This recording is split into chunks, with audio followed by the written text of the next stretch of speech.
ज्ञान वैराग्य ऐश्वर्य यश, भगवंत यशस्वी आहे. श्री ही मनाची श्रीमंती आहे. किती औदार्य, आणि औदार्य शेवटचा गुण. तू तो उदारांचा राणा असं तुकोबराय त्याला म्हणतात. अनेक विकारांवर विजय मिळवलाय त्यांनी.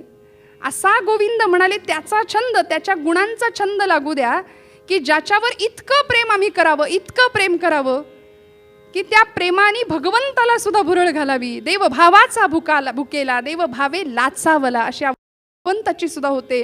म्हणून ज्यावेळी त्या गोकुळामध्ये ज्यावेळी अक्रूर न्यायला आला होता भगवंताला, आपल्या सगळ्यांना प्रसंग माहिती आहे. अक्रूर भगवंतांना न्यायला येतात, गोकुळाच्या त्या प्रवेशद्वारात आतमध्ये प्रवेश करतात. सगळ्या गवळणी काळजामध्ये धस्स झालं की हा का आलाय इथे. यशोदेकडे धावत गेल्या, यशोदा मैया का आलाय हा. यशोदा सांगते चक्रपाणी निघालाय मथुरेला, गोकुळ सोडून चाललाय. आणि अक्रूर रथ गोकुळामध्ये सज्ज आहे, भगवंत रथात बसणार. सगळ्या गवळणी अशा रथासमोर आडव्या झोपलेल्या आहेत. अक्षरशः म्हणाल्या अंगावरून रथ ने, आमचा प्राण घे, पण भगवंताला नेऊ देणार नाही. कृष्ण कृष्ण जय कृष्ण, कृष्ण जय कृष्ण. गोकुळच्या मातीला सुद्धा सुगंध होता कृष्ण नामाचा, कृष्ण प्रेमाचा. इतकं प्रेम भगवंतावरती. आणि घेऊन गेले मथुरेला. काही दिवसांनी अक्रूर, कारण भगवंत रडायचे तिथे गवळणींच्या आठवणी, देव भावे लाचावला. इतका छंद होता, इतकं प्रेम होतं गवळणींच्या अंतःकरणामध्ये गोपींच्या भगवंताविषयी की त्यामुळे तो रडायचा तिथे, डोळ्यातनं अश्रुधारा व्हायच्या. आणि अक्रूर कधीतरी गमतीने भगवंतांना म्हणायचे, काय म्हणाले, देवा तू परब्रह्म, तू रडतोस आणि त्या गवळणींसाठी तू रडतोस.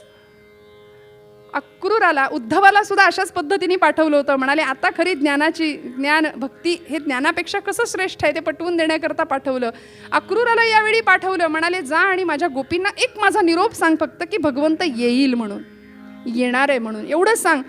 का, कारण सांगतो म्हणाले आता त्यांची इतकी विरह अवस्था विलक्षण आहे की मी जर येणार नाही असं त्यांना निरोप पोहोचला ना तर त्या कदाचित निघून जातील, प्राण सोडतील, त्याग करतील प्राणांचा.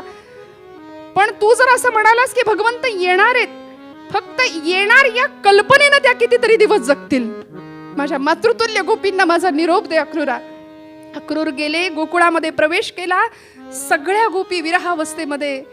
ती विरहावस्था आमच्या अनेक संतांनी वर्णन केली बरं विरहिणीच्या रूपामध्ये. पहिलं तो गे काऊ कोकत आहे, शकून गे माये सांगत आहे, अवचिता परिमळू झुळकला अळूमाळू. माऊलींनी काय माधुर्य भावाचा रसकल्लोळ केलाय. रसकल्लोळ, मधुरा भक्तीचं, अवीट गोडीचं प्रेम भगवंताप्रतीचं. त्याला लोकांनी नावं ठेवली बरं. भगवंतांची रास क्रीडा चर्चा केली लोकांनी नको त्या पद्धतीने. पण या अक्रूरांनी ज्यावेळी गोकुळात प्रवेश केला त्यावेळी अक्रूरांनी पाहिलं एक गवळण असं चित्र काढत बसली होती भगवंतांचं, अर्थात कृष्णाचं चित्र. नाव होतं त्या गवळणीचं चित्रगंधा. अक्रूर आले आणि ते चित्र अगदी बारकाईनं निहाळत होते. डोळ्यातनं अश्रुधारा व्हायला लागल्या तिचं प्रेम, तिचा भाव आणि तिचा गोविंदाचा छंद बघून. आणि छान आहे म्हणाली चित्र. ती मागे वळाली आणि राग आला तिला की हा कृष्णाला घेऊन गेलाय, माझ्या भगवंतांना घेऊन जाणारा हा माणूस आहे. राग आला. अक्रूर म्हणाले चित्र भगवंताचं अतिशय सुरेख काढलंयस म्हणाले, पण एक चूक आहे थोडीशी. तिला अजून राग आला. म्हणाली काय चूक आहे, काय कमी पडलं माझ्या कृष्ण भक्तीमध्ये. अक्रूर म्हणाले भगवान गोपाल कृष्णांचं चित्र काढलंस पण त्याला पाय काढायचे राहून गेलेत. या चित्राला पाय काय नाही काढले. ती गवळण काय म्हणते बघा, काय छंद आहे, काय प्रेम आहे, काय भाव आहे. ती म्हणते मुद्दाम नाही काढले, कारण उद्या तुझ्यासारखा कोणीतरी अक्रूर येईल आणि माझ्या या कृष्णाला सुद्धा घेऊन जाईल म्हणाले, म्हणून नाही पाय काढले त्याला. काय प्रेम असू शकतं. अवीट अनुराग असं म्हटलंय त्याला, प्रेमाची अत्युच्च अवस्था. आणि आज ज्याला आम्ही प्रेम म्हणतो, छंद, एखाद्या गोष्टीचं वेड लागणं, खरंच आता तर वेडच लागलंय की नाही. 14 फेब्रुवारीला प्रेमाचा महापूर आमच्याकडे फार आता येऊन गेला. परवाच एक व्हॉट्सअपवरचा मेसेज वाचला की 14 फेब्रुवारीला गुलाबाच्या फुलाची वाट बघत बसण्यापेक्षा म्हणाले रोज कोथिंबीर आणतो तोच खरा, आणून देतो हातात. प्रपंच हा असाच आहे हो, संसार हा असाच आहे. दोघं पती पत्नी, अगदी 60-65चं वय, रस्त्याने निघाले होते बरं. आणि त्या आजोबांनी त्या आजीचा हात हातात धरला होता. मला इतकं छान वाटलं. असं वाटलं काय प्रेम आहे दोघांमध्ये, किती सख्य आहे, किती प्रेम आहे, किती गोडवा आहे, मुरलेला संसार म्हणतात तो हा. म्हणून मी जवळ गेले आणि ओळखीचे होते. म्हटलं काका किती छान हो, किती प्रेम आहे तुमच्यामध्ये, एवढं छान हाताला धरून आजींना घेऊन चालला तुम्ही. ते म्हणले प्रेम बिम काही नाही, हात सोडला की साड्यांच्या दुकानात पळते म्हणाले, म्हणून हाताला धरून जावं लागतंय. हा संसार, हा प्रपंच. त्यामुळे व्यसन लागावं तर भगवन नामाचं, भगवंताचं लागावं. नाथ महाराजांचा एक अभंग आहे, देवा माझे मन लागो तुझे चरणी, संसार व्यसनी पडोने दी. संसाराचं व्यसन लागलंय आम्हाला, त्या व्यसनापासून दूर ठेव भगवंता, आणि तुझ्या नामाचं व्यसन, तुझ्या नामाचा छंद आम्हाला लागू दे. संसार हे व्यसन इतकं घातक आहे. संसरती इति संसार, हा तो सतत सरकतोय म्हणाले. मग राहायचं कसं संसारात?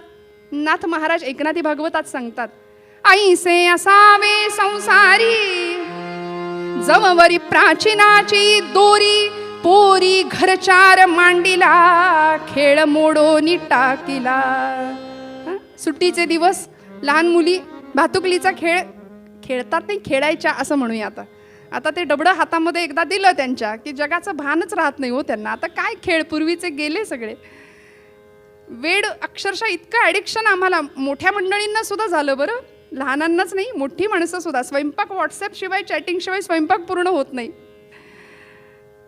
त्यामुळे त्या मुली पूर्वीच्या भातुकलीचा खेळ खेळायच्या आणि अंधार पडला मग ते खोटा खोटा चहा व्हायचा. मला घरातल्या वडीलधाऱ्या मंडळींना तो प्यावा लागायचा. आजही आहे ते बहुतांशी चित्र. खोटा भात शिजायचा.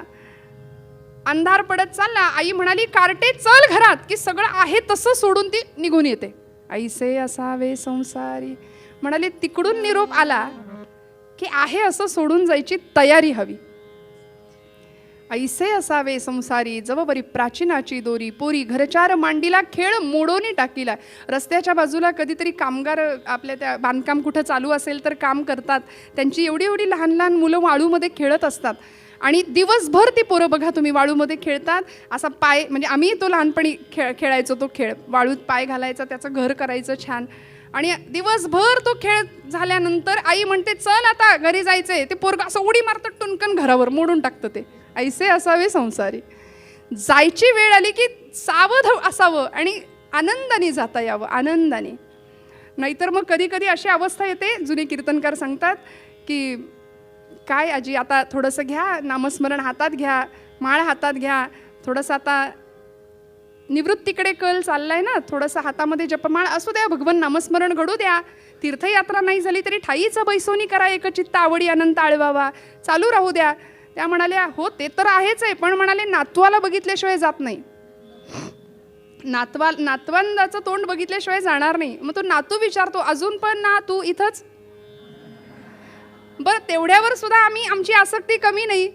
म्हणतात आता पंतवंडाला बघितल्याशिवाय जाणार नाही. तो म्हणतो अजून पण तू इथंच? नातू आणि पण तू, अजून पण तू इथंच. त्यामुळे जगाने दिलेलं थोडंसं वाईट आपल्याला लागेल, माझं बोलणं थोडंसं कडू लागेल, पण हे सत्य आहे. न बोले मना राघवा विण काही, समर्थ म्हणतात. जनी वाऊगे बोलता सुख नाही. घडीने घडी काळ आयुष्यने तो, देहांती तुला कोण सोडू पाहतो. जगाने दिलेलं नाकारले पण वाट्याला येऊ नये. कारण आम्हीच सगळं खटाटोपाने उभं केल्यानंतर सुद्धा जर पिढी म्हणत असेल की तुम्ही आता नसलात तरी काही फरक पडत नाही, हे नाकारले पण वाट्याला येण्याआधी सावध होऊया. मग तुमच्या माझ्या शेवटच्या क्षणाला कोण असेल? देहांती तुला कोण सोडू पाहतो. तो भगवंतच तुझ्या आपल्या सोबत आहे याचं सतत भान ठेवावं आणि गोविंदाचा छंद मनाला लावून घ्यावा. सांगड बांधा रे भक्तीची, सांगड बांधा रे भक्तीची, सांगड बांधा रे.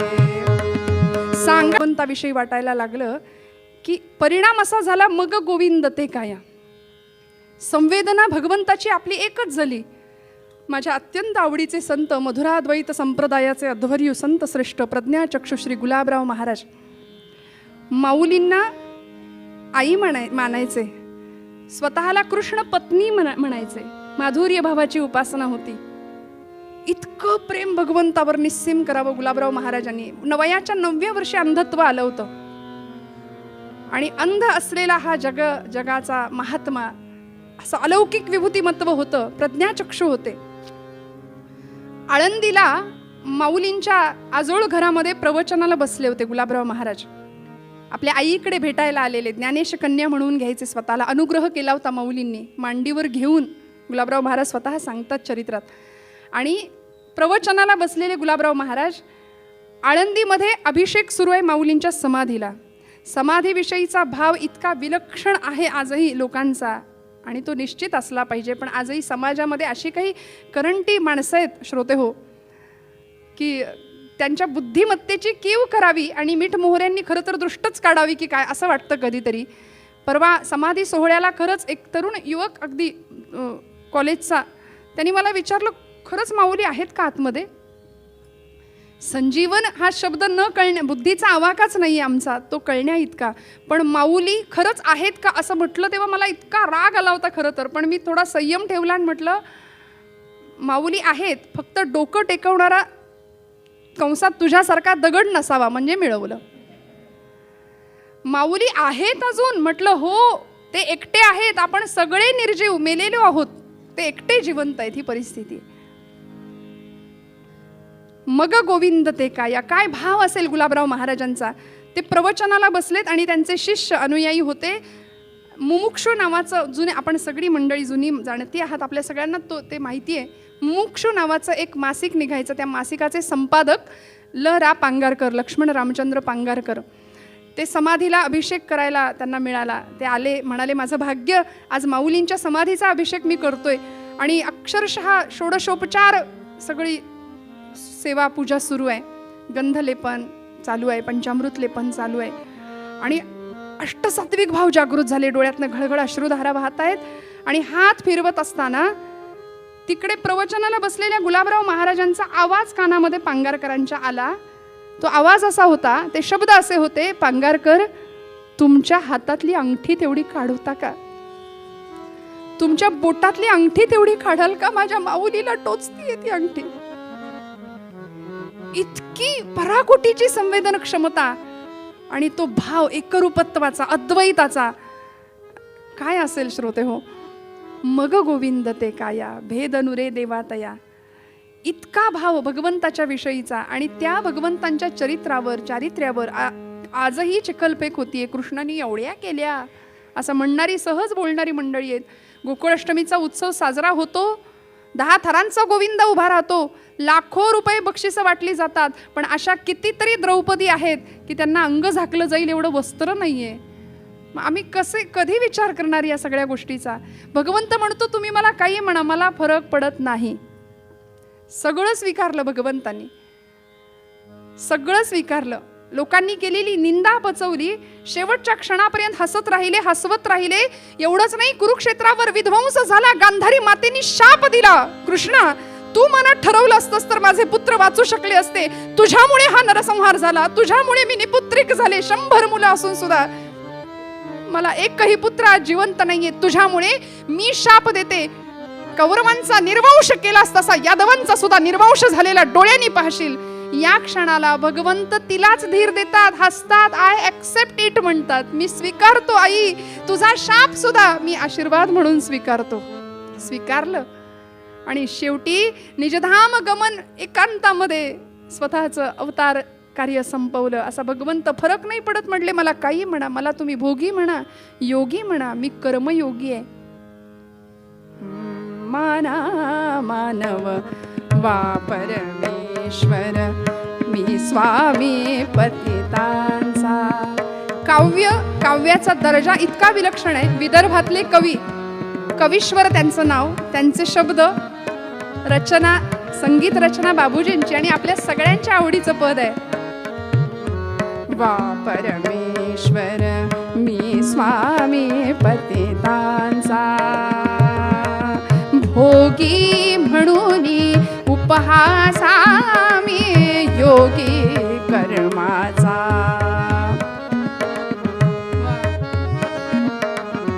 शेवटचं कडवं गाऊया डायरेक्ट. कर्तव्याला मुखता कर्तव्याला मुक्ता माणूस माणूस उरतो. हला हला ते प्राशुन शंकर देवेश्वर ठरतो. भक्ता देण्या संजीवन मी भक्ता देण्या संजीवन मी कलंक आदरितो.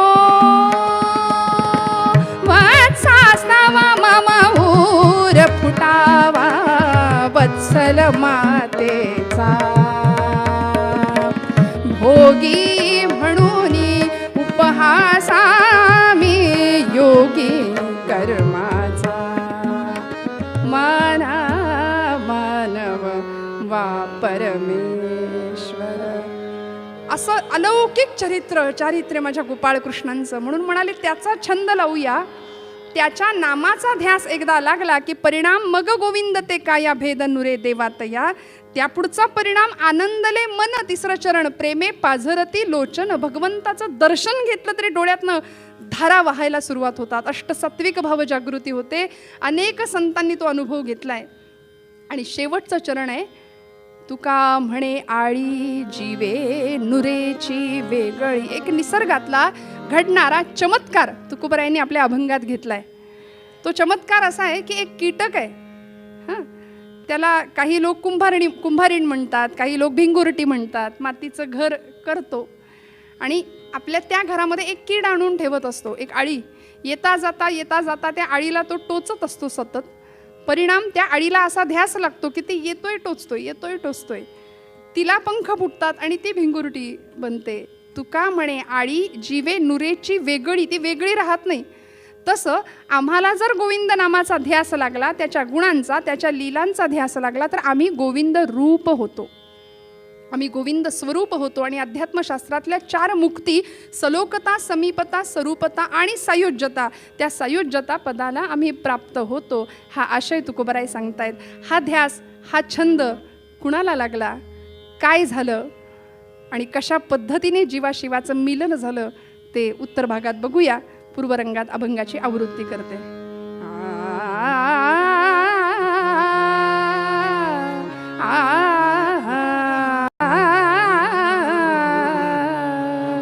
काय अवस्था आहे तिच्या अंतःकरणाची.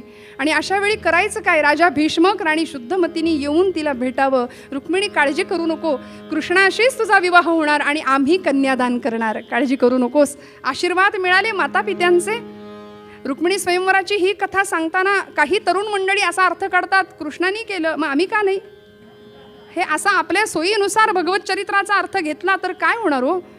पण भगवंतांचा आणि रुक्मिणीचा हा विवाह जरी भगवंतांनी हरण केलं असलं रुक्मिणीचं, तरी सुद्धा ते जीवात्म्याचं शिवात्म्याशी मिलन आहे. ती जीवशिवाची भेट आहे. ते माया प्रकृतीचं, मायेचं आणि ब्रह्माचं मिलन आहे, पुरुषाचं आणि प्रकृतीचं मिलन आहे. म्हणून रुक्मिणी स्वयंवराची ही कथा हा मांगल्य रत्नाकर आहे. बरं, त्याला भरती येते कृष्ण प्रेमाची असं म्हटलंय वाना उत्पातांनी. त्याला भरती कृष्ण प्रेमाची येते. रुक्मिणीची ही अवस्था सगळ्या सखी दासदासी तिचं ते सांत्वन करतायत. रुक्मिणी काळजी करू नको, तुझ्या मनासारखं होईल. कसा ग बाई हरिवीण धीर धरू.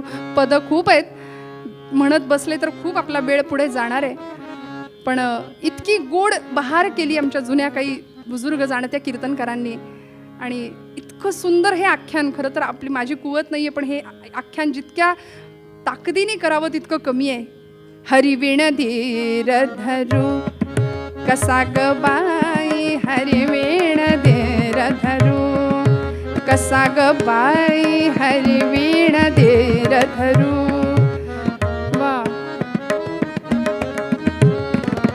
हरिवीण धीर धरू. हरिवीण धीर धरू.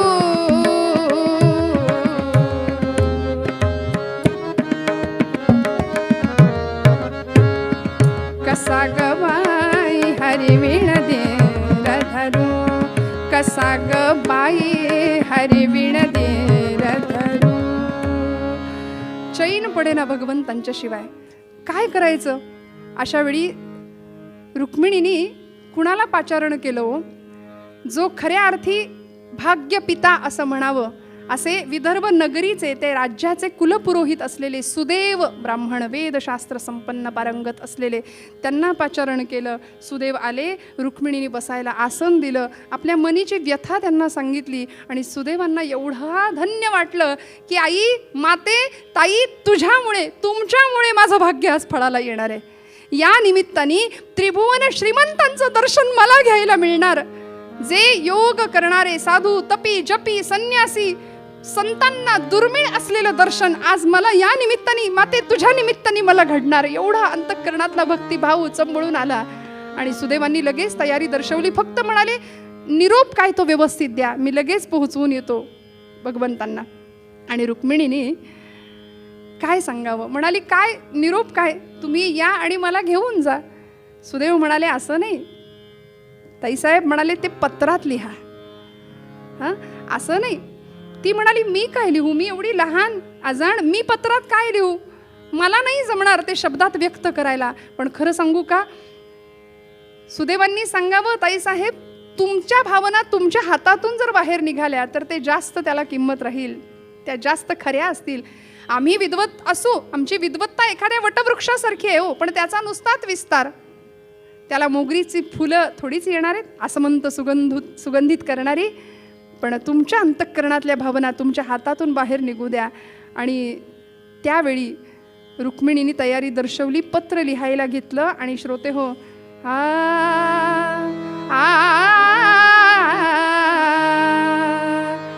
रेशमी वस्त्र घेतलं. आणि त्यावेळी जगाच्या इतिहासातलं सगळ्यात पहिलं प्रेमपत्र अवतरलं. धवल रेशमी पट्टावरती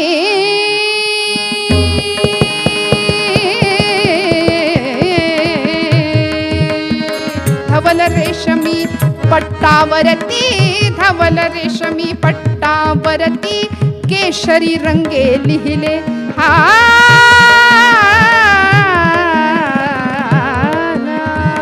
धवल रेशमी पट्टावरती केशरी रंगे लिहिले.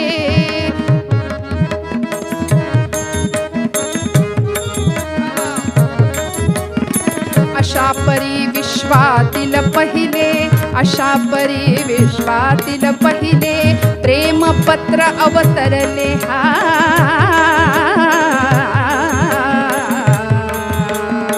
साधुरी रामा राजा राम कहोजी.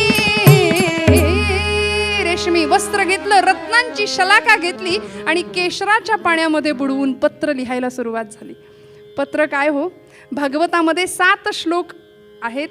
7 श्लोकांमधला पहिला श्लोक सांगते. तुम्ही म्हणाल पुढचं का नाही, पाठ नाही म्हणून. पहिला श्लोक, श्रुत्वा गुणान भुवन सुंदर शृण्वतांते. काय श्लोक, रुक्मिणीचं भावना, तिच्या हृदयातली काळजी, विरहावस्था, आर्तता, श्रद्धा, विद्वत्ता, करुणा, या सगळ्यांचा संयोग त्या पत्रामध्ये होता. बरं, श्रुत्वा गुणान भुवन सुंदर शृण्वतांते निर्विश्य कर्ण विवरैर हरतोंग तापम रूपम दृशाम दृशिमतामखिलार्थ लाभम त्वय्यच्युता विशति चित्तमपत्रपम मे. आणि याचा मराठी अनुवाद काय म्हटलं, काय रुक्मिणीच्या मनातल्या भावना होत्या. तव रूप कीर्ती ऐकोनी मन माझे तल्लीन झाले.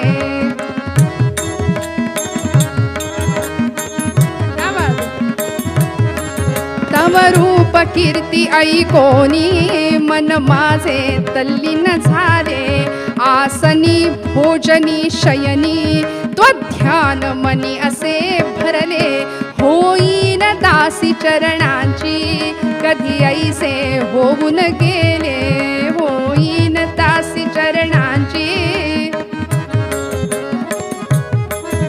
मम बंधु रुक्मी हा वैरी, मम बंधु रुक्मी हा वैरी सन्मित्र चैत्य अधिकारी. सन्मित्र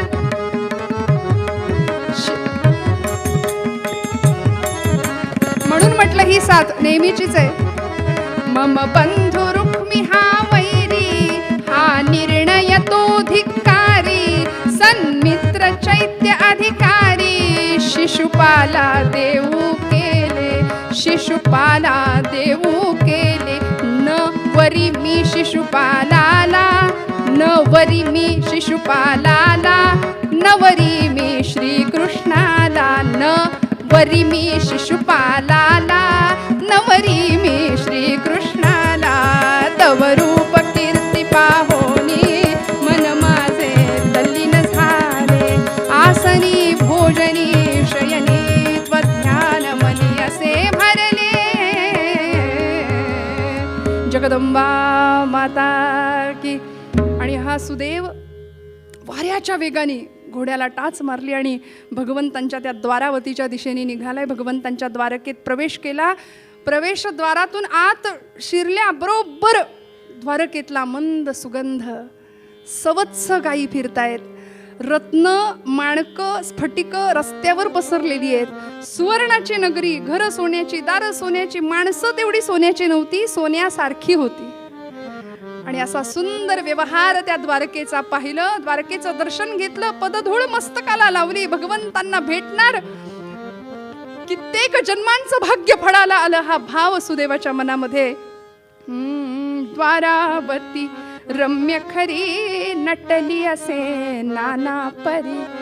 मदन तात ते थहरी, मदन तात ते थहरी राही ज्या स्थळी. द्वारावती रम्य खरी नटली असे नाना परी. द्वारावती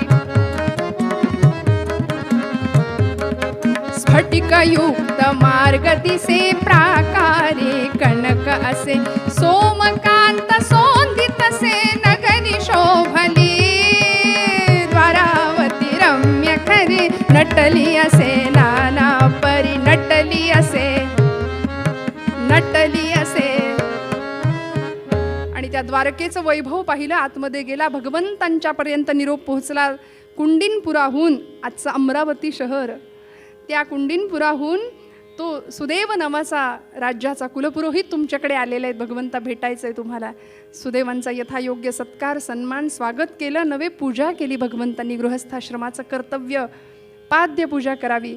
आणि भगवंतांनी विचारलं आपल्या येण्यामागचा हेतू काय. काय हेतू असं म्हणता क्षणी सुदेवांनी जे रूप फक्त ऐकलं होतं ते डोळ्यांनी पाहिलं आणि भान हरपून गेले. दृष्टी देखो न मन मोहन, कार्य काय ते विसरे ब्राह्मण. मी कशाला आलो हेच विसरून गेले. हातामध्ये ती गुंडाळी पत्राची. दृष्टी देखो न मन मोहन, कार्य काय ते विसरे ब्राह्मण. भगवंत विचारतायत अहो काय आला, कशा करता आला इथे, एवढ्या लांबून एवढ्या तातडीने काय निरोप घेऊन आलायत. आता भगवंत काही अनभिज्ञ होते अशातला भाग नाही, सगळं ठाऊक आहे. पण तरी सुद्धा गदगदा गदगदा खांद्याला हलवलं. अहो तुम्ही इथे का आला, तुमच्या येण्याचा हेतू काय हे तू मला सांग म्हणाले लवकर. हेतू काय हे तू लवकर सांगा. आणि मग भानावर आले. मग पद्माक्षीचे पत्र काढून पद्मनाभा हाती दिधले. आणि भगवंतांनी पत्र घेतलं. नजर फिरवली पत्रावरती. रुक्मिणीच्या सगळ्या भावभावनांचा आविष्कार पत्रामध्ये होता. भगवंतांनी ते वाचलं. पत्र सुदेवांकडे दिलं. येतोय म्हणाले. येतोय, निरोप सांगा मी येतोय. पुढे पाठवलं सुदेवांना. येतोय असा निरोप द्या. बलराम दादांना निरोप दिला. तयार रहा, तशीच वेळ आली तर नांगर मुसळ सगळं सैन्य घेऊन तुम्हाला यावं लागेल. आणि भगवंत निघाले यायला. सुदेव इकडे येण्याआधी रुक्मिणीची अवस्था आपल्या सख्यांना ती सांगते बरं.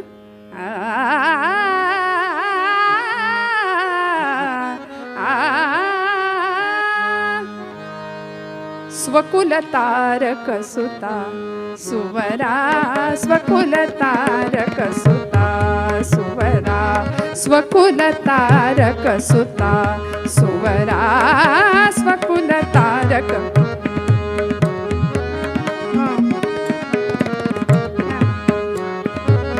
वरुणी वाढवी वंश वनिता, वरुणी वाढवी, वरुणी वाढवी वंश वनिता, स्वकुल तारक सुता सुवरा.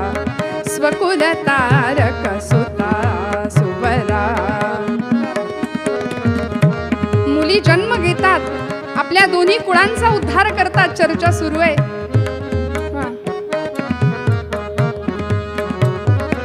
सुखविलाच जनकन माता, सुखविलानच सुखविलानच जनकन माता.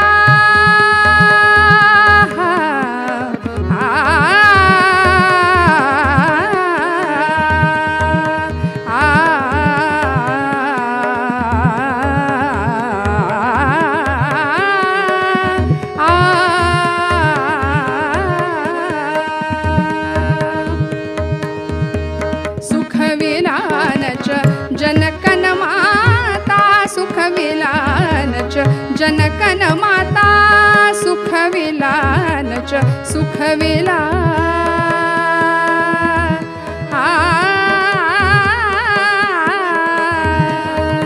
जनकन माता जनकन माता सुखविलानच जनकन माता सुखविलानच जनकन माता. ऐशी कांता नर करता स्वकुल तारक सुता सुवरा स्वकुल तारक सुता सुवरा स्वकुल तारक स्वकुल तारक स्वकुल तारक. रुक्मिणीची अवस्था विलक्षण होती आणि सुदैवाला येताना पाहिलं, गतीवरून प्रगतीचा अंदाज येतो. राजवाड्याच्या दिशेने सुदैवाला पाहिलं, वेगवान आनंदाच्या भरामध्ये सुदैव येतोय. शाळेचा निकाल लागला आणि मुलगा घराकडे येताना ते प्रगती पुस्तक घेऊन येताना त्याची जी चाल आहे, गतीवरून प्रगतीचा अंदाज आईला घरच्यांना येतो. तो जर असा उड्या मारत मारत आनंदाने आला तर समजून जायचं पास, निकाल काय लागलाय. आणि ते जर असं उडत पाय फरफटत ते गुंडाळी करून चोळामोळा करून जर येत असतील. त्यामुळे सुदैवांची गती पाहिली आणि रुक्मिणीला काय कळायचं ते कळालं. सुदैवांनी निरोप सांगितला, भगवंत येत आहेत, काळजी करू नकोस. भगवंतांचं दर्शन घेतलं होतं. आणि इकडे रुक्मिणीच्या विवाहाची जय्यत तयारी, हळदी समारंभ सुरू केला होता. रुक्मिणी पत्रिका सगळ्यांना पाठवल्या होत्या. तो शिशुपाल येऊन हजर. आणि काय होणार, कसं होणार, हृदय व्याकुळ झालंय, विभळतीये. भगवंत कधी येतील, कधी येतील.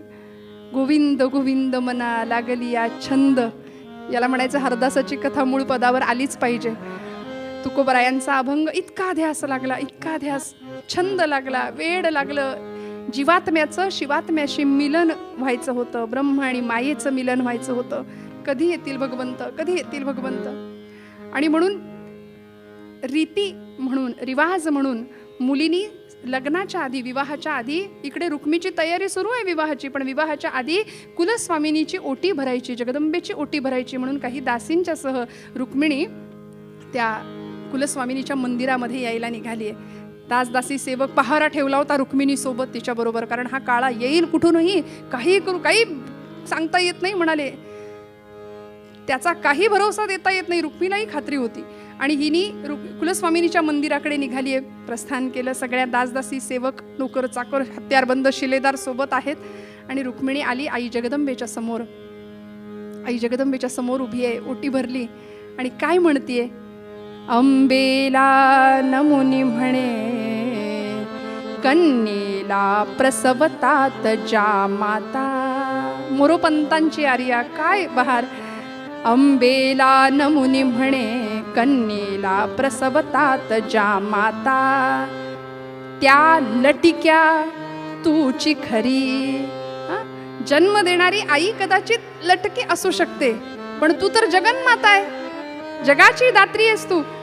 त्या लटिका तूची खरी, कृष्णची तुझ योग्य होईल ज्या माता. ज्या माता, ज्या माता, तुला जावई म्हणून आई जगदंबे तो कृष्णच. आजही अंबादेवी संस्थान आहे. रुक्मिणीने कसा प्रवेश केलाय ती गुप्त वाट सुद्धा आम्ही बघितली म्हणून खात्रीने सांगते, ती आजही तिथे अमरावतीमध्ये आहे. आणि अंबादेवी ते संस्थान, आई जगदंबेची ओटी भरली. आई जगदंबेनी कृपाशीर्वाद दिला. चमत्कार नाही, प्रसाद मिळाला. आई जगदंबेच्या गळ्यातला हार रुक्मिणीच्या हातामध्ये आला आणि रुक्मिणी तो हार घेऊन नमस्कार केला आणि माघारी वळली. त्रिभुवन श्रीमंत मागे उभा आहे आणि तो हार गळ्यामध्ये घातला हो भगवंतांनी रुक्मिणीला रथामध्ये घेतलं आणि हंसे मुक्ता नेली नेली हंसे मुक्ता नेली.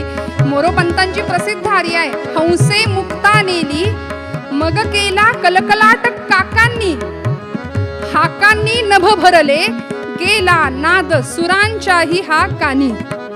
ही जर आर्या नाही म्हटली तर रुक्मिणी स्वयंवराची कथा पूर्ण होत नाही आणि ती मालकंसातच असली पाहिजे. हंसे मुक्ता नेली नेली हंसे मुक्ता नेली मग केला कलकलाट काकानी मग केला कलकलाट काकानी हाकानी नभ भरले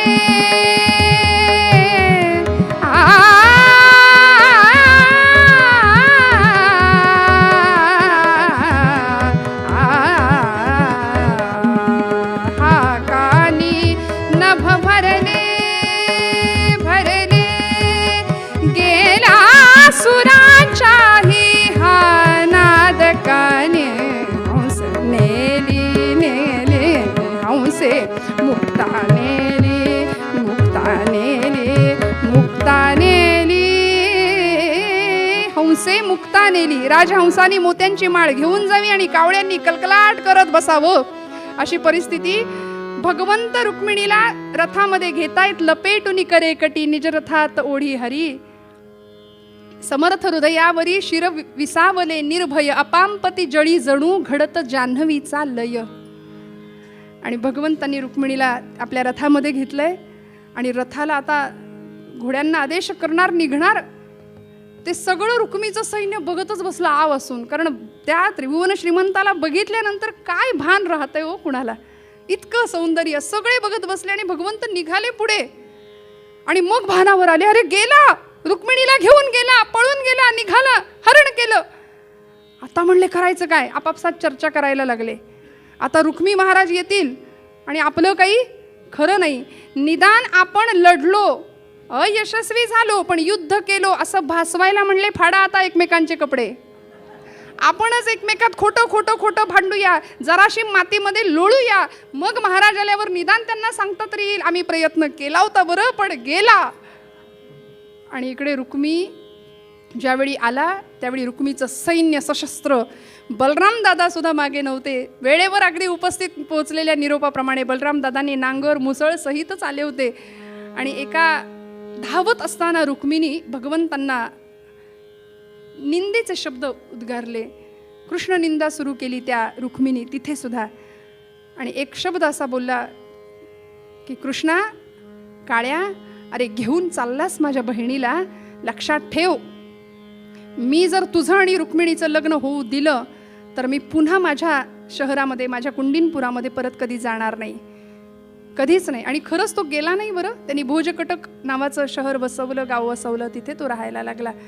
आणि या क्षणाला त्याच्या मुखातून काही शब्द गेले. तो म्हणाला कृष्णा लक्षात ठेव, माझा शाप आहे, तुझा आणि रुक्मिणीचा वियोग होईल.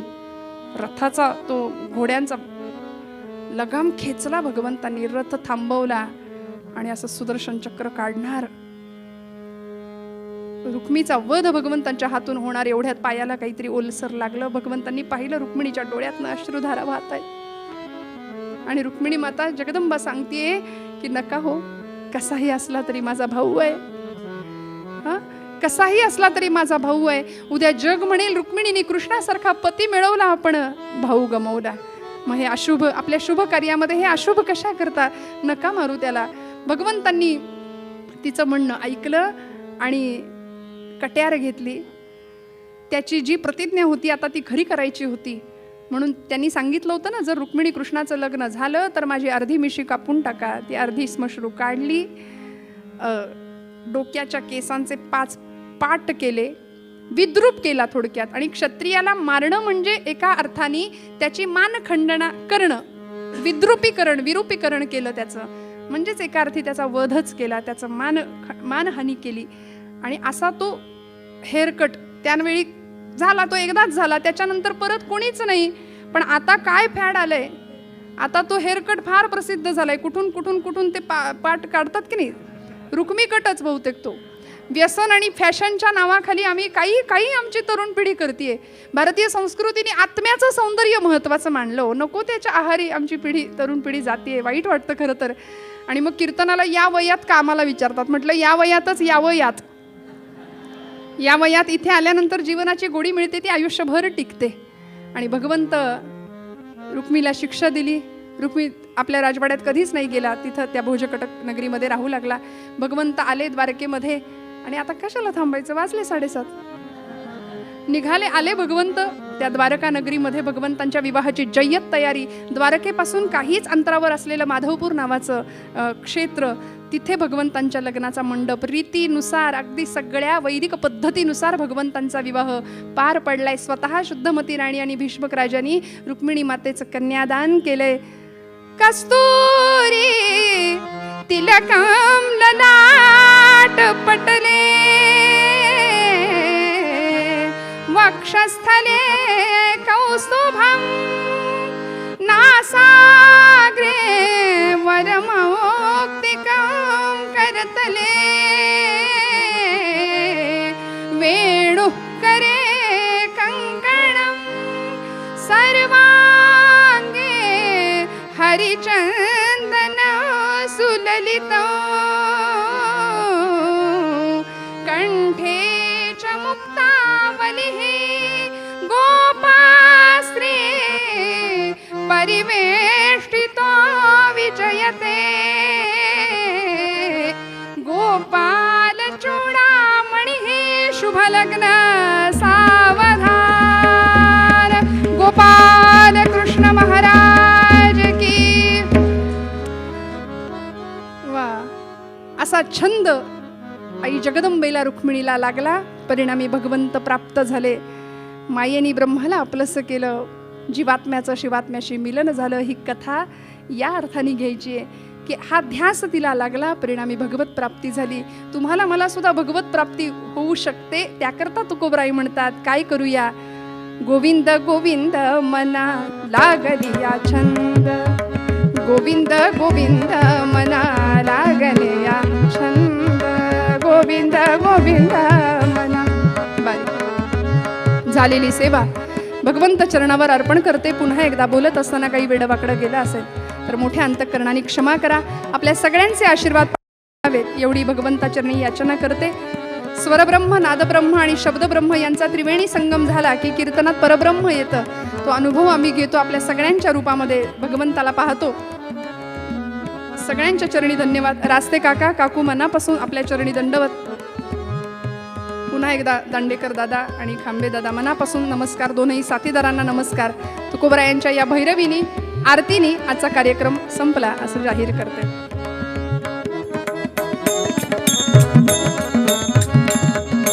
गोविंद गोविंद मना लागली या छंद.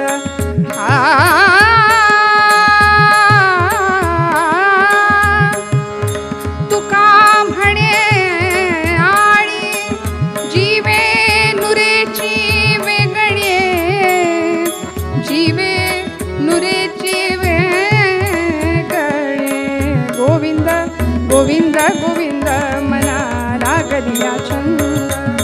गोविंद गोविंद मना. गोविंद गोविंद मना. गोविंद गोविंद मना लागली या छंद. हेची दान देगा देवा तुझा विसरण भावा. विसरण भावा तुझा विसरण. गुण गाई आवडी हेची माझी सर्व जोडी. माझी सर्व जोडी हेची माझी सर्व जोडी. नलगे मुक्ती धन संपदा. नलगे मुक्ती धन संपदा. संत संग देई सदा. संत संग देई सदा. तुका म्हणे गर्भवासी सुखे घालावे आम्हासे. घालावे आम्हासे सुखे घालावे आम्हासे. गुण गाईन आवडी हेची माझी सर्व जोडी. माझी सर्व जोडी हेची माझी सर्व जोडी. सुखे घालावे संसारी यावी पंढरीची वारी. पंढरीची वारी यावी पंढरीची वारी.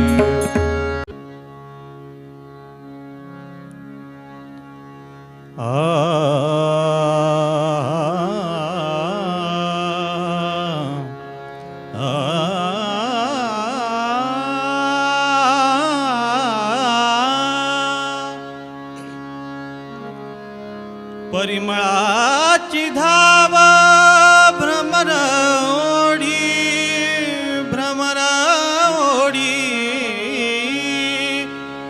परिमळाची धाव भ्रमर ओढी, भ्रमर ओढी, तैसी तुझी गोडी लागू मज, तैसी तुझी गोडी लागू मज, तैसी तुझी गोडी लागू मज, तैसी तुझी गोडी लागू मज, परिमळाची धाव भ्रमर ओढी, परिमळाची धाव भ्रमर ओढी, तैसी तुझी गोडी लागू मज, तैसी तुझी गोडी लागू मज.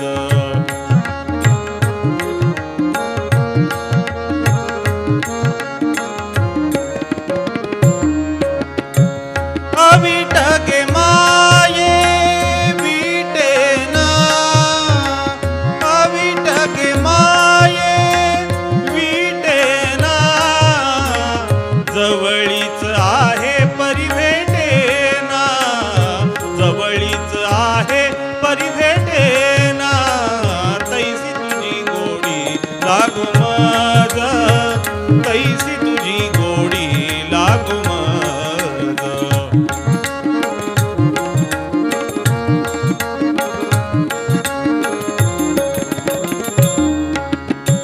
तृषा लागलिया, तृषा लागलिया, जीवनात ओढी, तृषा लागलिया, जीवनात ओढी, तैसी तुझी गोडी लागो या जीवा, तैसी तुझी गोडी लागो या जीवा, तैसी तुझी गोडी लागो मज, तैसी तुझी गोडी लागो मज.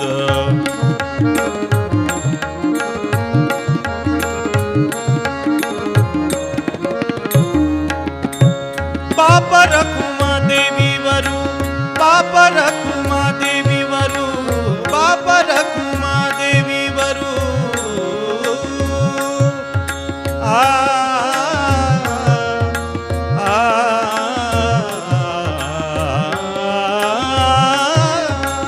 पाप रखुमा देवी वरू, पाप रखुमा देवी वरू, पाप रखुमा देवी वरू, विठ्ठली आवडी, पाप रखुमा देवी वरू, पाप रखुमा देवी वरू, विठ्ठली आवडी, गोडी ऐसी गोडी मिळूनी केली, गोडी ऐसी गोडी मिळूनी केली,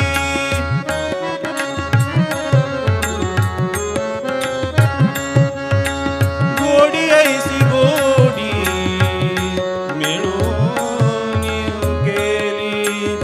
आ आ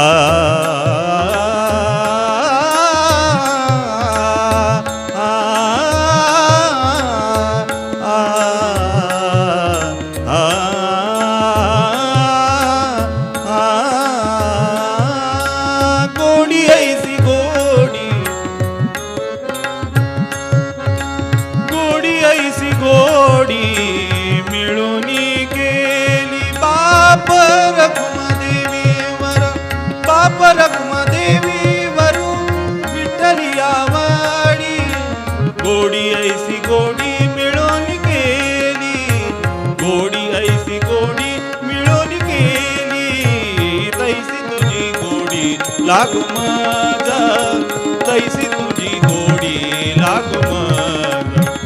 परिमळाची धाव भ्रमर ओढी, परिमळाची धाव भ्रमर ओढी, तैसी तुझी गोडी लागू मज.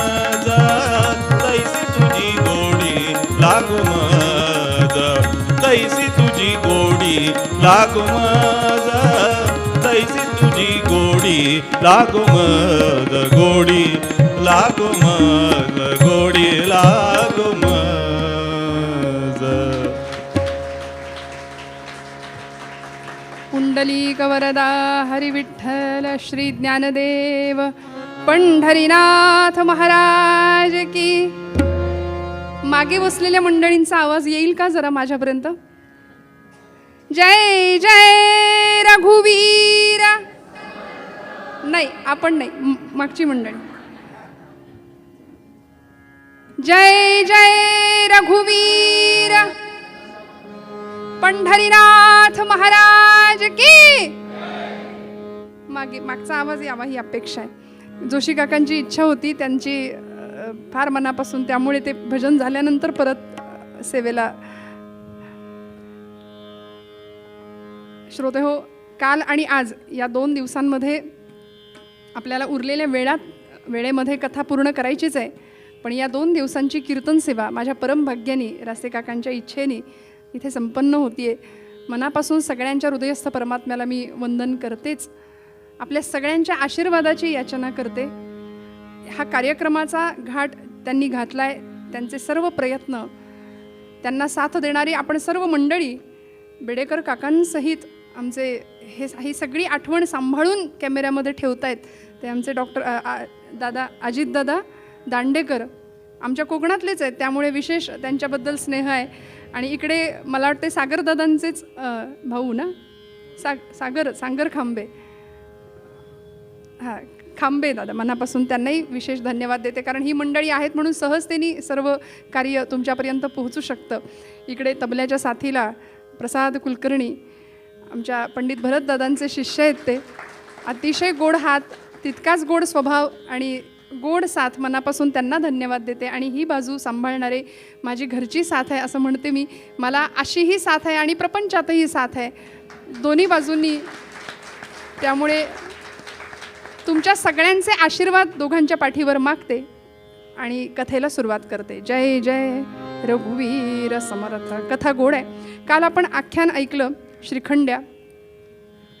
नाथांनी जी रचना केली त्या रुक्मिणी स्वयंवर या रचनेमध्ये भगवंतांनी सांगितलं होतं की मी तुझ्यासाठी काय करू, तुझं लग्न लावून देतो. त्यावेळी भगवंत म्हणाले आता लग्न वगैरे नको, माझ्यासाठी हे काव्य रचा, की जिथे संस्कृत असलेलं काव्य लोकांना कळत नाही त्याची कृतात करा. आणि नाथांनी रुक्मिणी स्वयंवर काव्य तुमच्या माझ्याकरता ठेवलंय. गोड कथा आहे, जुन्या मंडळींनी बहार केली आहे. मी काय वेगळं सांगणार, आपण ऐकलेलं आहे. फक्त सगुण चरित्रे परमपवित्रे सादर वर्णावी, ऐसी कीर्तन मर्यादा संतांच्या घरची. या न्यायाने विदर्भ देशका भूपती भीमका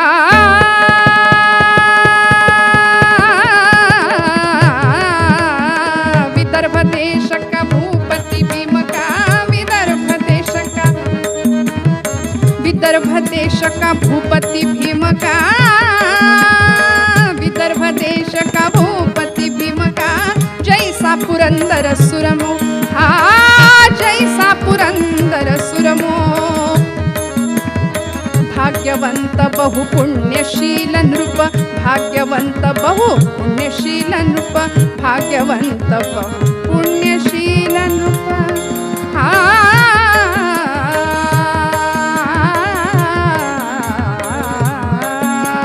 भाग्यवंत बहु पुण्यशील नृप भाग्यवंत बहु पुण्यशील नृप सोहत कुंडिन पुरमोहा रामा साधुजी रामा राजा राम कहोजी. विदर्भ देशाचा राजा भीष्मक राणी शुद्धमती, नगरीचा राजा यथा राजा तथा प्रजा. या न्यायाने प्रजा ही तितकीच सुंदर, राजाही बहुगुणी पराक्रमी. आणि विदर्भ नगरीचा तो राजा, राज्य सुरळीत चालू आहे. रुक्म्यग्रजो रुक्मरथो रुक्म बाहुरनंतरः रुक्मकेशी रुक्ममाली रुक्मिण्येषा स्वसा सती. 5 मुलं 1 मुलगी. रुक्म्यग्रजो रुक्मी हा प्रथम मुलगा, मोठा मुलगा, युवराज ज्याला म्हणावं. युवराज असेच असतात ना सगळे, आपल्या मनाला येईल तसं. तुम्ही का हसताय? मी रुक्मीबद्दल बोलतेय. आपल्या मनाला येईल तसं वागायचं. काय काय करतात मंडळी. त्याला ही सत्ताच हवी होती रुक्मीला. रुक्मीबद्दल बोलते, पुन्हा एकदा सांगते. सत्तेसाठी काहीही माणूस करायला तयार होतो. रुक्म्यग्रजो रुक्मरथो रुक्मबाहुरनंतरा रुक्मकेशी रुक्ममाली आणि रुक्मिण्येषा स्वसा सती. या 5 भावंडांच्या पाठीशी झालेली रुक्मिणी नावाची अत्यंत बहुगुणी, सुंदर, सुस्वरूप आणि रतीला लाजवेल अशी लावण्याची खाण असलेली रुक्मिणी, साक्षात लक्ष्मी, साक्षात आदिशक्ती, पुन्हा एकदा त्या शिवाला प्राप्त करण्याकरता इथे भूतलावर अवतरलेली. वर्णन केलं.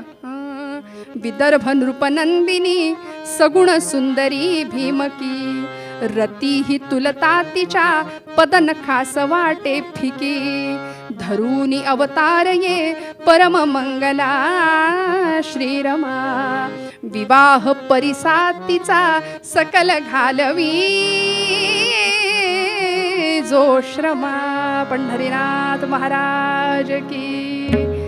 आणि ती मुलगी लहानाची मोठी झाली, लाडाकोडात मोठी, राज ऐश्वर्य उपभोगात मोठी झाली. साक्षात लक्ष्मी अवतरित झाली होती विदर्भ देशाच्या या राजाच्या घरी. आणि बहुगुणी असलेली रुक्मिणी प्रचंड सौंदर्यवान. त्यामुळे राजाला चिंता वाटू लागली.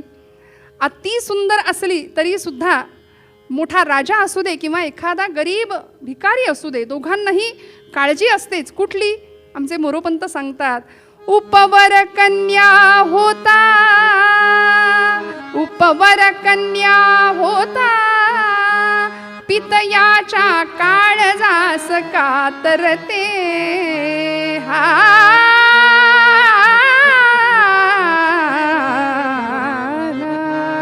पितयाच्या काळजास कातरते, कातर सासर सागर जाय कशी पार हेची का तरते. पित्याच्या हृदयाला काळजीची कात्री लागते बरं. आणि बघा ना तुम्ही, कितीही श्रीमंत असू दे, कितीही गरीब असू दे, बाप आणि मुलीचं नातं, ज्यांना मुली आहेत त्यांना निश्चित माहिती आहे, समर्पण आहे तिथे बरं, त्याग आहे. फक्त मुलगा म्हटलं की थोडं देवघेव येते, व्यवहार येतो, तुझं माझं येतं. पण मुलगी म्हटलं की आजही विवाह मंडपामध्ये कन्यादान करताना ढसढसा रडलेला पिता आपल्यापैकी कुणीच विसरणार नाही महिला वर्ग, हो की नाही? इतकं सुंदर नातं असतं, समर्पण भाव. त्यामुळे मुलगी उपवर झाली, 8 वर्षांची झाली. 8 वर्षात भवेत कन्या. आता 28व्या वर्षी सुद्धा कन्या म्हणतात, हा विषय सोडून द्या. पण कन्या उपवर झाली आणि 8 ते 10 वर्ष वय हे विवाहाचं. राजाला चिंता लागून राहिली बरं. विदर्भाचा दरबार, त्या नगरीचा दरबार भरायचा, राजसभा, राजा सिंहासनावर बसलेला असायचा. शुद्धमती राणी स्त्रियांच्या त्या महालामध्ये, बाजूला दालनामध्ये स्वतः राणी शुद्धमती, अनेक दासींच्या सोबत असलेली त्याची ती मुलगी रुक्मिणी, लावण्याची खाण, लावण्य लतिका असलेली. आणि राजाला चिंता वाटू लागली. राजसभेत लक्ष नाही, छत्र चामरं ढळली जात आहेत. अष्टप्रधान मंडळ आपापल्या मानाप्रमाणे आपापल्या सिंहासनावर बसलेलं आहे आणि त्या दरबारामध्ये राजाचं काही लक्ष नाही. आणि अशावेळी द्वारपाल धावत आले आणि द्वारपालांनी निरोप दिला, राजेसाहेब आपल्याला भेटायला कोणीतरी आलंय. कोण आलंय? आला तिथे ब्राह्मण कीर्तिनामा, राये तयासी केले प्रणामा. कीर्तिनामा नावाचा अत्यंत वेदशास्त्र संपन्न असलेले ब्राह्मण पुरोहित भाट होते. अनेक राजांच्या दरबारात जावं, स्तुती गावी, देशोदेशी त्या कीर्तीचा प्रचार प्रसार करावा असे भाट दरबारामध्ये आले. आल्याबरोबर कीर्तिनामा द्विज राजसभे आला, कीर्तिनामा द्विज राजसभे आला, विनय भावे स्तुती करुनी तोषवेला, विनय भावे स्तुती करुनी तोषवेला, विनय भावे. कृष्ण शौर्याते गान करणी आले, कृष्ण शौर्याते गान करणी आले, रुक्मिणीचे ते हृदय मुग्ध झाले, रुक्मिणीचे ते हृदय मुग्ध झाले. आणि तो कीर्तिनामा ब्राह्मण दरबारामध्ये उपस्थित राजांनी यथोचित स्वागत सत्कार पूजा केली.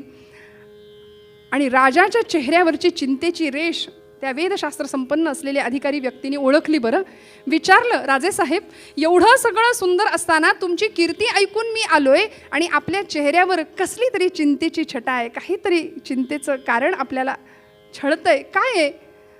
राजा म्हणाला, हे आमच्या शेजारी बसलेलं कारण आहे म्हणाले. मुलीकडे बोट दाखवलं.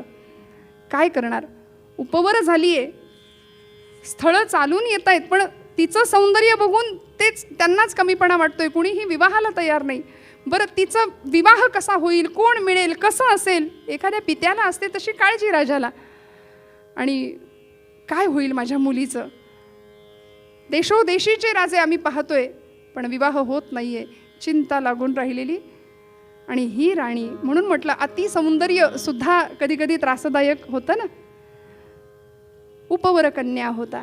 राजाला काळजी लागली. कीर्तिनामाने सांगावं, राजेसाहेब तुमची मुलगी सुंदर आहे यात वादच नाही, मी तिची कीर्ती ऐकून तिच्या सौंदर्याचं सुद्धा रूपवर्णन करायला, गुणवर्णन करायला इथे उभा आहे, तुमच्या राज्याचं, तुमच्या नगरीचं वर्णन करायला इथे उभा आहे, स्तुती करायला उभा आहे.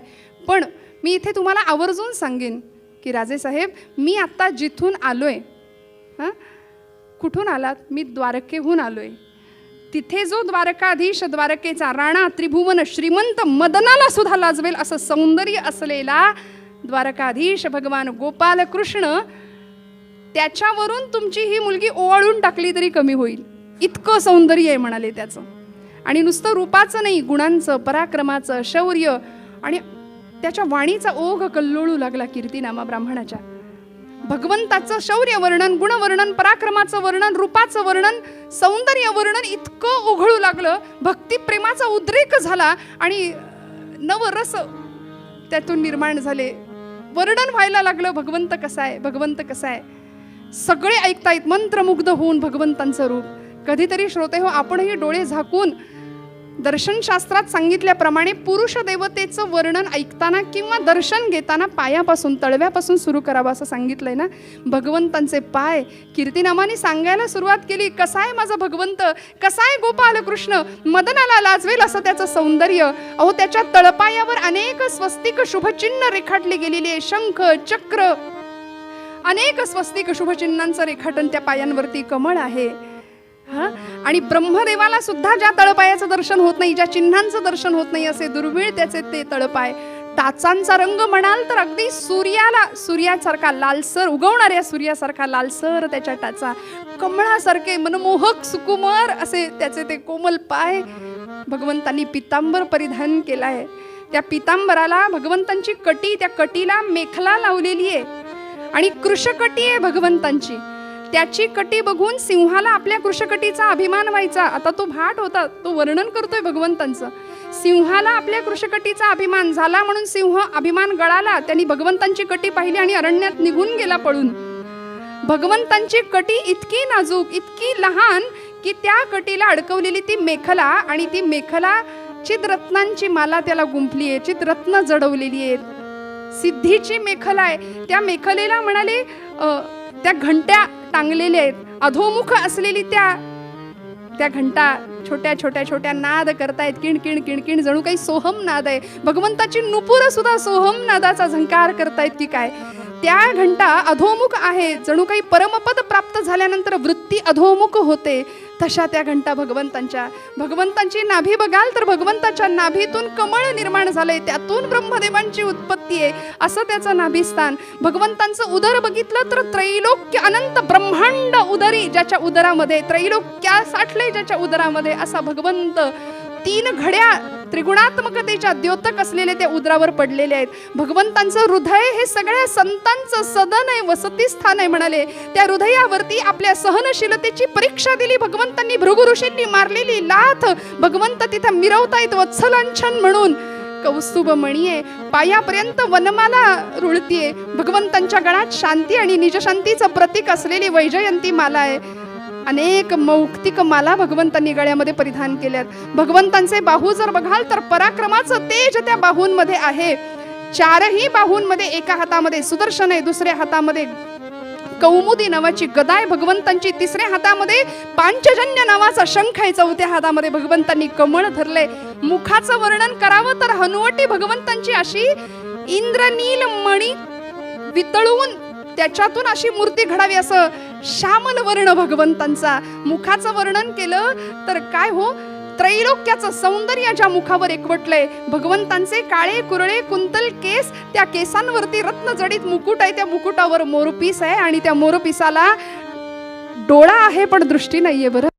कारण भगवंत तो मोरपीस जणू काही असं सांगतोय की बाबांनो, कृष्ण परमात्मा हा दृश्य आणि दृष्टीच्या अतीत आहे बरं.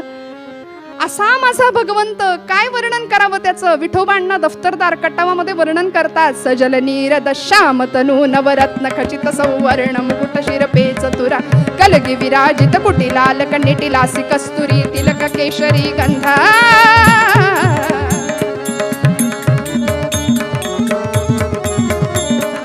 सजल नीरद श्याम तनू नवरत्न खचित सौवर्ण मुकुट शिरपे चतुरावर कलगी विराजित कुटिलाल कन्निटिलासी कस्तुरी तिलक केशरी गंध.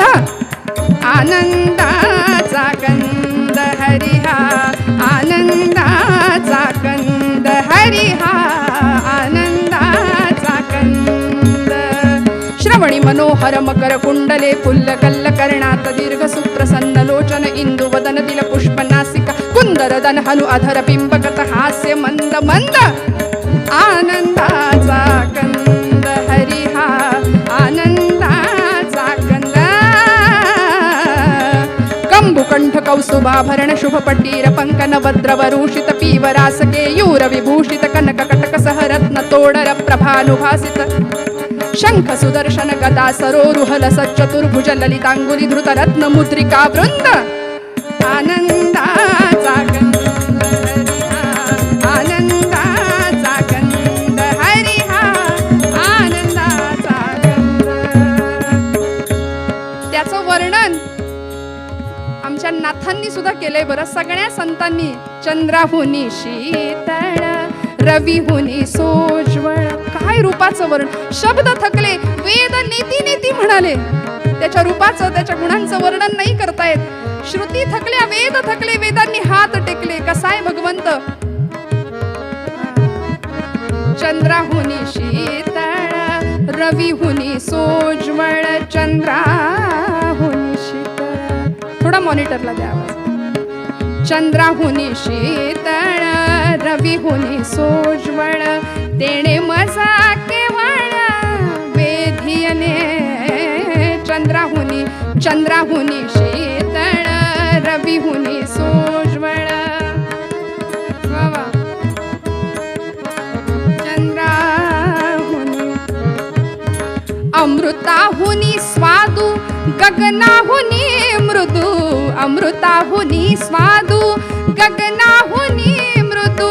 रूपाचा आनंदू, रूपाचा आनंदू वर्णू मी काय. चंद्राहुनी शीतळ रविहुनी सोज्वळ, चंद्राहुनी शीतळ रविहुनी सोज्वळ, तेणे माझा केवळ वेधियने. चंद्राहुनी शीतळ रविहुनी सोज्वळ. राजस सुकुमार. काय भगवंतांच्या अहो सुंदर ते ध्यान. उभे विटेवरी करकटावरी ठेवून या. तुळशीहार गळा कासे पितांबर आवडे निरंतर. पंढरपुरीचा निळा लावण्याचा पुतळा विठाव देखी येला डोळा. बाई येऊ बाई येऊ. काय त्याच्या रूपाचं वर्णन. आणि ते वर्णन दरबारामध्ये चालू आहे. परिणाम सगळे शांत आहेत, स्तब्ध आहेत. भगवंतांची मूर्ती हृदयामध्ये साकार झाली. आणि श्रोते हो, रुक्मिणीची अवस्था, कृष्ण प्रेमाचा उद्रेक झाला, भक्ती प्रेमाचा उद्रेक झाला, कल्लोळ झाला आणि बेशुद्ध मूर्छित होऊन खाली कोसळली. सगळ्या दासी तिला धावत धावत गेल्या तिला धरायला. कोणी म्हणती धरा धरा, कोणी पल्लवी घाली वारा. जुने कीर्तनकार सांगायचे पदरानी वारा घालायला लागल्या दासदासी. का म्हणाले पदरानी? का? कारण पदर होते तेव्हा, असं जुनी मंडळी सांगतात. तिला जवळ उचलून वरती ठेवलं, आतमध्ये नेलं तिच्या शयनगृहामध्ये मंचकावरती. आणि इकडे रुक्मिणीची अवस्था पाहिल्याबरोबर दरबारामध्ये भीष्मक राजांनी घोषितच केलं, घोषणाच केली. कारण रुक्मिणीची अवस्था कशामुळे झाली हे पित्याला न कळण्याचं काही कारण नव्हतं. विदर्भ देशाच्या राजाने, भीष्मक राजाने घोषित केलं, येणाऱ्या पहिल्या सुमुहूर्तावर माझी रुक्मिणी कृष्णाला दिली. असं म्हणता क्षणी टाळ्यांचं हे कडकडाट दरबारामध्ये, आणि टाळ्यांचा कडकडाट ऐकून दण दण दण दण पावलं त्या दरबारामध्ये अशी आली. कोण वाजवतंय टाळ्या? काय रुक्मिणी कृष्णाला दिली? अरे दिली म्हणजे काय दिली? कोण होतं? मगाशी म्हटलेले ते युवराज, रुक्मिणीचा मोठा भाऊ रुक्मी दरबारामध्ये उपस्थित. वडिलांना सांगावं, बाबा साठी बुद्धी नाठी म्हणतात ते हेच. आता सगळं सोडा, सगळं माझ्यावर सोपवा आणि हरी हरी करत बसा तुम्ही. बरं रुक्मिणीचं काय करायचं ते मी बघतो. येणाऱ्या पहिल्या मुहूर्तावर मी तिचं लग्न लावणारे. चेदी नरेश माझा अखंड सुंदर असा जवळचा मित्र असलेला शिशुपाल, त्याच्याशी मी त्याचा विवाह करणारे निश्चित. हे ऐकलं सगळ्यांच्या दरबाराच्या त्या काळजाचा ठोका. हो बापरे, शिशुपाल! कारण सगळ्यांनी टाळ्या वाजवल्या होत्या. सगळ्यांचं रुक्मिणीच्या आणि कृष्णाच्या विवाहाला संमतीदर्शक विधान होतं. सगळ्यांनी संमती दाखवली होती. पण आता रुक्मीच्या मुखातून कृष्ण निंदा सुरू झाली. पारावार नाही, सगळ्या सीमा पार करून त्याची कृष्ण निंदा चालू आहे. बाबा अहो, कुणाचं नाव शोधून शोधून काय शोधून काढला? दिवटा म्हणाली, जसा वरून काळा तसा आतूनही काळा. नावाप्रमाणे हा काळा. याच्या ना जातीचा पत्ता, ना कुळाचा पत्ता, ना गोत्राचा पत्ता. विदर्भ देशाचा राजा भीष्मक सांगतायत, अरे वेड्या मूर्खा, अजन्माला काय असतं रे?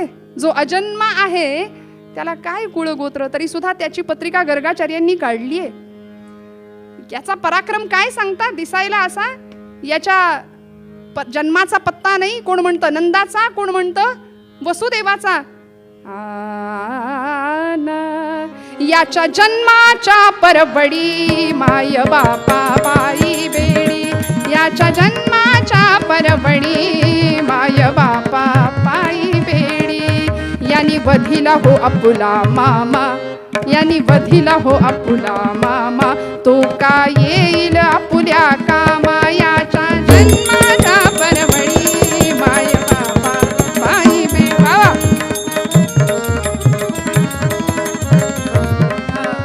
जन्माला आल्याबरोबर ज्यांनी आपल्या माता पित्यांच्या पायात बेड्या ठोकल्या तो आपल्या कामाला येईल. ज्यांनी आपल्या मामाचा वध केला. भीष्मक राजा सांगतायत, मूर्खा मूढा, अरे कंसाला मारलं म्हणजे एका प्रकारे अहंकार संपवलाय त्या जगन्नियंत्यांनी. अहंकाराचा वध केलाय आणि त्याला त्याचा उद्धारच केला रे. लहानपणी शाळेमध्ये गुरुजी सांगायचे, गणित सुटायचं असेल तर आधी कंस सोडवावा लागतो. कृष्णाने कंसाला आधी सोडवलं, पुढची गणितं आपोआप सुटली. अरे तुझ्यासारख्या मूढाला काय कळणार? वेड्या रुक्मी, तुझ्या हातामध्ये हिरा आलाय आणि काच म्हणून फेकून द्यावं तशी गत झाली आहे तुझी. सिंहाला कोल्हा समजून बसलास. वेड्या तुला काय कळणार? भगवंत अनंत कोटी ब्रह्मांड नायक परब्रह्म स्वरूपात असलेले भगवान गोपाल काही सांगू नका मला. त्याच्या कुळाचा पत्ता नाही, गोत्राचा पत्ता नाही. पुतनेला मारलं, नारीला मारणारा हा कसला पराक्रमी? अरे आई स्वरूपात समजलं होतं त्याला. आईला, पुतनेला उद्धार केलाय तिच्या जन्माचा. कृष्णकुलहीन तो दुग्ध दही चोरितो. कृष्णकुलहीन तो दुग्ध दही चोरितो. कृष्णकुलहीन तो दुग्ध दही चोरितो. कृष्णकुलहीन तो दुग्ध दही. काही सांगू नका मला. काय त्या कृष्णाचे पोवाडे गाता? दुग्ध दही चोरितो कृष्णकुल, दुग्ध दही चोरितो कृष्णकुलहीन तो दुग्ध दही चोरी. खिल्लरे राखितो घोर निबिडी, खिल्लरे राखितो गवळियांची, खिल्लरे राखितो गवळियांचे. कृष्णकुलहीन तो दुग्ध दही चोरितो.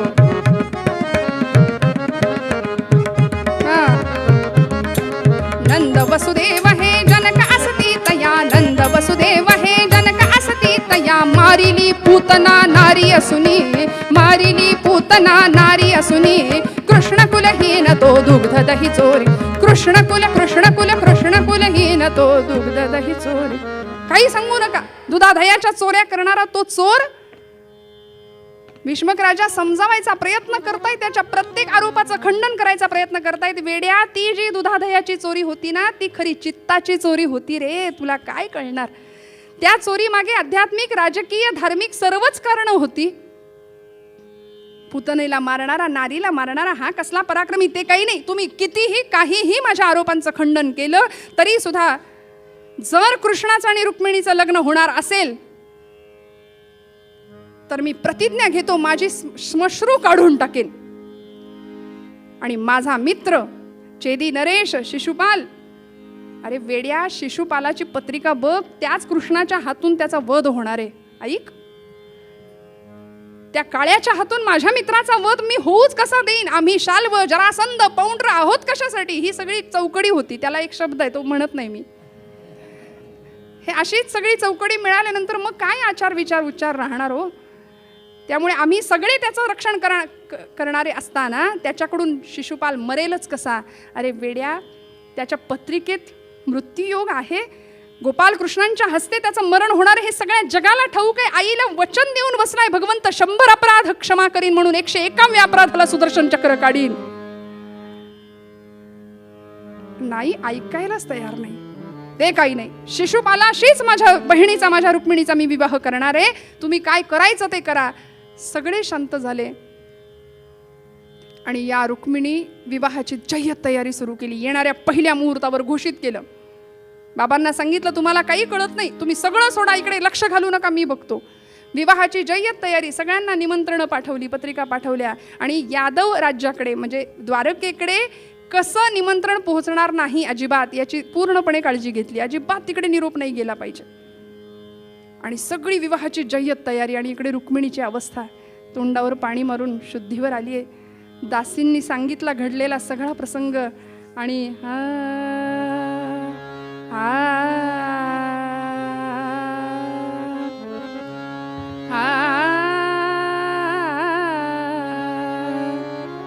काय अवस्था रुक्मिणीची हो. कृष्ण सखा रमला मम मनी, कृष्ण सखा रमला मम मनी, कृष्ण सखा रमला मम मनी, कृष्ण सखा रमला मम मनी, मम मनी, कृष्ण सखा रमला